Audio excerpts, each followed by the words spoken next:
So today I will learn how to construct angle with the help of compass. किसी भी angle को आप compass से बनाने के लिए सबसे पहले आपको 60 डिग्री का एंगल बनाना आना चाहिए। तो चलिए सबसे पहले हम 60 डिग्री का एंगल को कंस्ट्रक्ट कर लेते हैं। बहुत ध्यान से देखिएगा।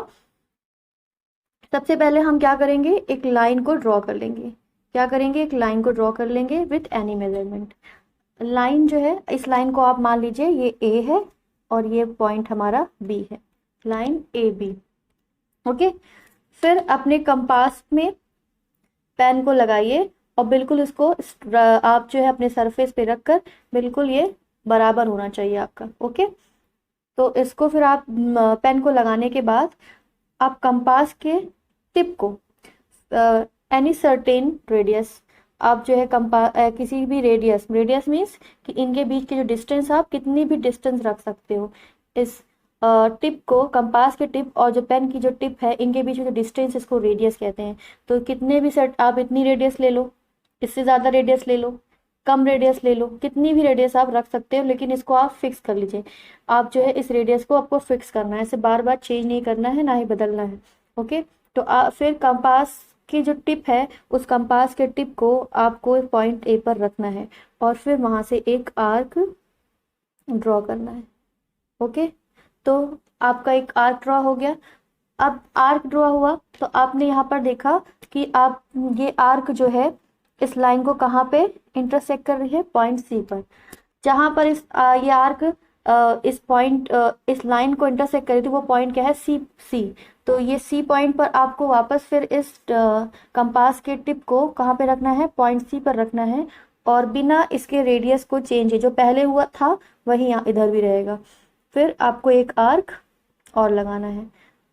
तो ये दोनों आर्क एक दूसरे को जहां पर इंटरसेक्ट कर रही है, उस पॉइंट को हम कह देते हैं डी। कोई भी पॉइंट आप बोल सकते हो, ये आपके ऊपर है। फिर उस पॉइंट को आप डी कह दिए। अब पॉइंट ए और डी को क्या करना है, मिला देना है। पॉइंट डी यहाँ पर है, पॉइंट ए यहाँ है, इसको आप मिला दीजिए।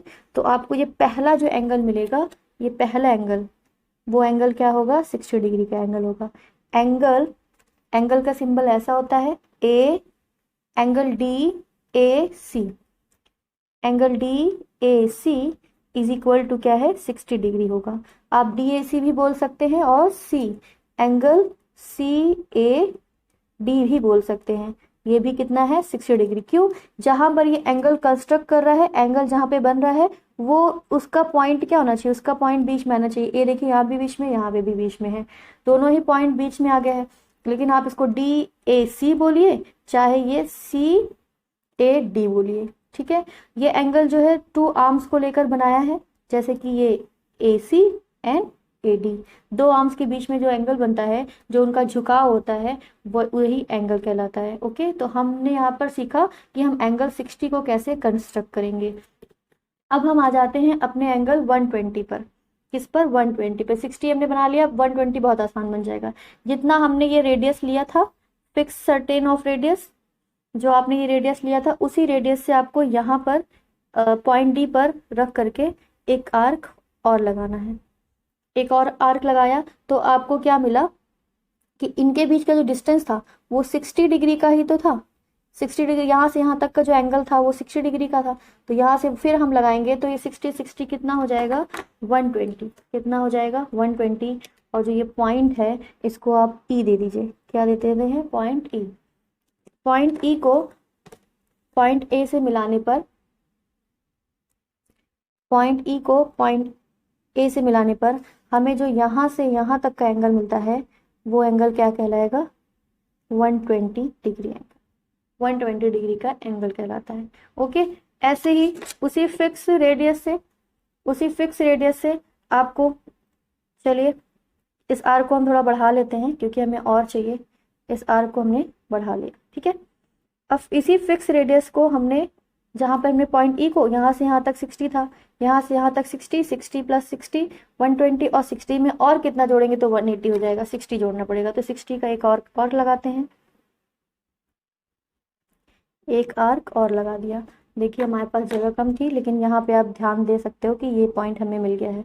इस पॉइंट को आप पॉइंट ए से मिलाते हो तो आपको क्या मिल जाएगा 180। और 180 का एंगल हम जानते हैं कि 180 का एंगल क्या, एक स्ट्रेट एंगल बनाता है। 180 एक स्ट्रेट लाइन बनाती है। तो ये इससे हमने 180 का एंगल भी बनाना हम लोग सीख गए। तो बच्चों आपने देखा कितना आसानी से हमने जो है 60, 120 और 180 एंगल बनाना सीखा।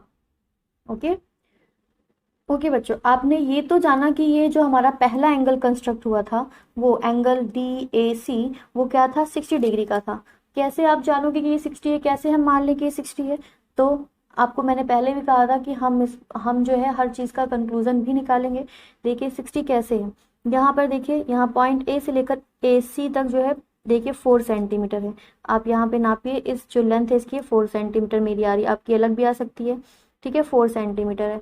और फिर यहाँ से यहाँ तक की जो डिस्टेंस है वो भी देखिए 4 सेंटीमीटर आ रही है।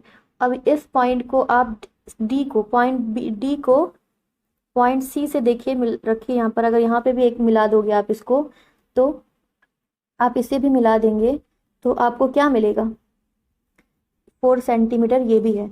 तो 4 सेंटीमीटर ये भी है, 4 सेंटीमीटर ये भी है, और ये वाली साइड जो है 4 सेंटीमीटर है। तो साइड कौन सी,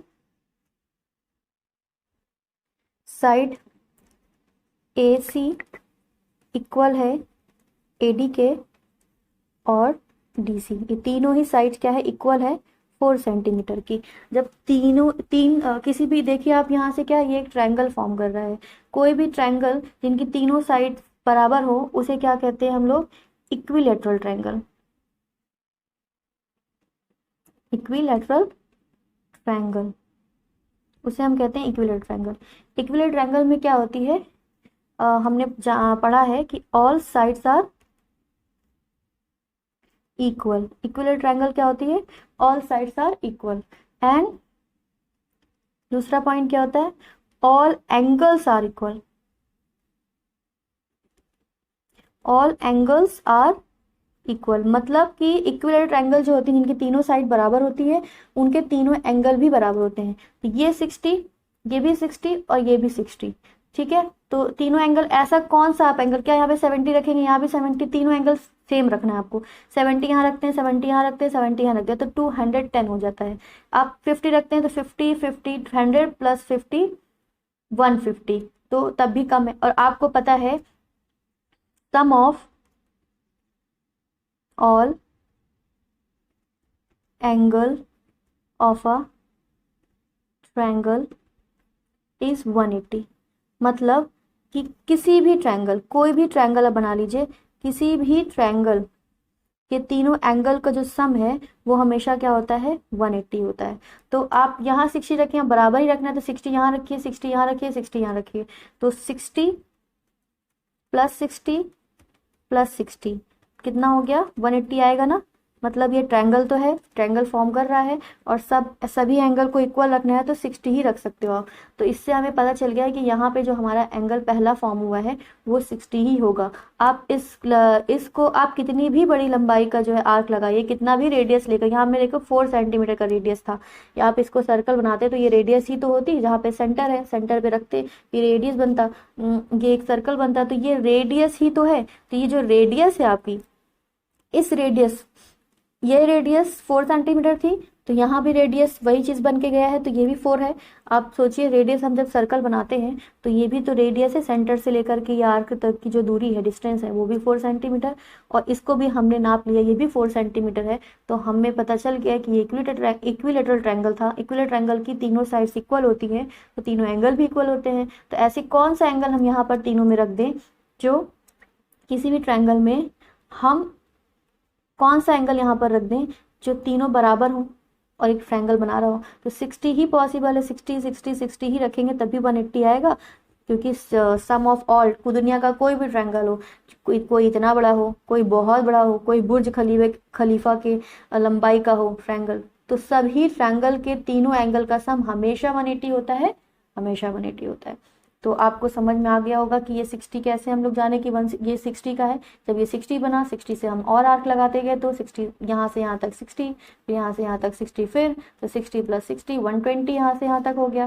फिर 60 और आपने लगाया तो 60 60 60 180, ये जो एंगल हमारा यहाँ से बना 180 का हो गया। इसके बाद हम क्या पढ़ेंगे, इसके बाद हम एंगल को बाइसेक्ट करके, एंगल को बाइसेक्ट, बाइसेक्ट मीन्स होता है कि किसी भी चीज़ को दो चीज़ों में दो बराबर भागों में बांट देना। तो हम किसी भी एंगल को भी दो बराबर भाग में बांट सकते हैं। जैसे कि अगर हम 60 को बांटेंगे दो बराबर भाग में तो क्या हो जाएगा, 60 को दो बराबर भाग में बांटने से 30 हो जाएगा, तो हमें 30 का एंगल मिल जाएगा। और जब वो 60 का तो हमें ऑलरेडी निकल गया, तो इसको बांटने की कोई ज़रूरत ही नहीं है। लेकिन हाँ, जब 120 और 60, 120 और 60 के बीच में कितने का डिस्टेंस, 30 का डिस्टेंस है, 60 का डिस्टेंस है। इसको बराबर बांटेंगे तो ये 30 और 30 भी बढ़ जाएगा, ये 30 और 60 मिला के 90 बन जाएगा। तो आइए चलते हैं हम लोग अपने नेक्स्ट टॉपिक पर, जो कि है 90 डिग्री के एंगल को कंस्ट्रक्ट करना with the help of compass.